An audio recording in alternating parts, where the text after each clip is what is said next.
Uniform civil code को लेकर हिंदी खबर ने राज्यसभा सांसद राम सकल से बातचीत की। यूसीसी को लेकर राम सकल का कहना है कि हमारी सरकार 2024 से पहले देश में यूसीसी लागू करेगा। और क्या कुछ उनका कहना है, सीधे आपको सुनवाते हैं। जहां देखिए चुनावी माहौल था, मतदान हुए, उसके बाद मतगणना हुई, कहीं बीजेपी को जीत मिली तो कहीं हार का सामना करना पड़ा। हमारे साथ बातचीत करने के लिए हैं बीजेपी सांसद राम सकल जी। सबसे पहले तो देखिए उत्तर प्रदेश की रामपुर सीट के लिए आपको बधाई, गुजरात के लिए आपको बधाई।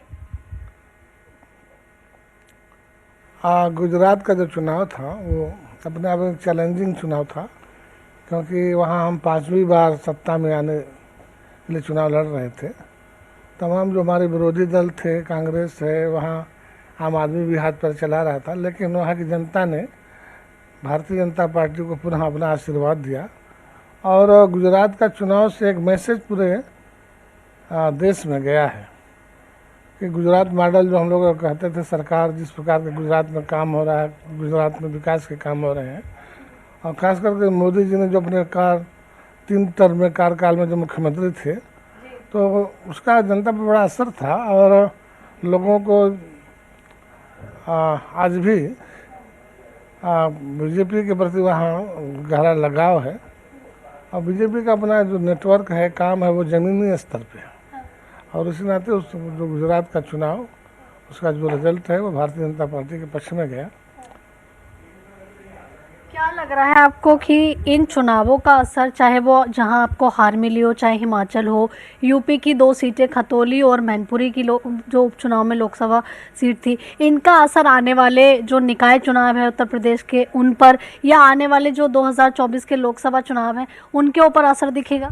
देखिए, हिमाचल का चुनाव तो हम जानते हैं कि हम वहाँ बहुत 1% वोट हमको कम मिला। और वहाँ भी टेंडेंसी है कि एक बार बीजेपी तो एक बार कांग्रेस, उसका लाभ कांग्रेस को मिला। लेकिन यह नहीं कर सकते कि हमारा प्रदर्शन बहुत ख़राब था, हमारा भी प्रदर्शन अच्छा रहा। और अभी जहाँ जैसे आपने बताया कि यूपी में जो चुनाव हुआ 3 जगह, उसमें रामपुर की भी सीट जितना अपने आप में बड़ा वो था, चैलेंजिंग था, लेकिन उसको हमने जीता। और निश्चित रूप से अभी हमारे यहाँ यूपी में स्थानीय निकाय का चुनाव होने जा रहा है। भारतीय जनता पार्टी पूर्ण बहुमत के साथ और अच्छे हम सीटें जीत करके आएंगे, पूरा विश्वास है, हमारा नेटवर्क है। और तमाम जैसे जो विरोधी दल हैं वो तो अपना अस्तित्व बचाने के लिए लड़ रहे हैं। सपा और बसपा शायद मिल के नहीं लड़े होते जैसे लोकसभा में, तो आज उनकी दुकानें बंद हो गई होती। शायद उनको इतनी सीटें जो मिल गई बसपा को, सपा को, शायद नहीं मिली होती। और निश्चित रूप से हमारा जो काम है, हमारा जो ज़मीनी काम है, और भारतीय जनता पार्टी कार्यकर्ताधारी संगठन है, किसी के आने जाने से बहुत फर्क पड़ने वाला नहीं। योगी जी ने देखिए कल बयान भी दिया है कि एक चौराहे पे अगर कोई बहन बेटियों को छेड़ेगा तो दूसरे चौराहे पे ढेर कर दिया जाएगा। अब क्या लग रहा है कि इसी योगी मॉडल की जरूरत अब पूरे देश भर में है? बिल्कुल बिल्कुल, कड़ाई तो होनी ही चाहिए। और दूसरे की बहन बेटी अपनी बहन बेटी है, और किसी के साथ अगर इस प्रकार का कोई बदतमीजी करता है तो उसका तो समाधान होना ही चाहिए। और ठीक कहा योगी जी ने कि अगर कोई छेड़छाड़ करता है तो उसका जवाब मिलना चाहिए। बिल्कुल, धन्यवाद। तो देखिए, यहाँ आप राम सकल जी को सुन रहे थे, जिनका कहना है अगर बहन बेटियों के साथ में कोई छेड़छाड़ करेगा तो उसके साथ में सख्ती से बर्ताव करेगी योगी सरकार।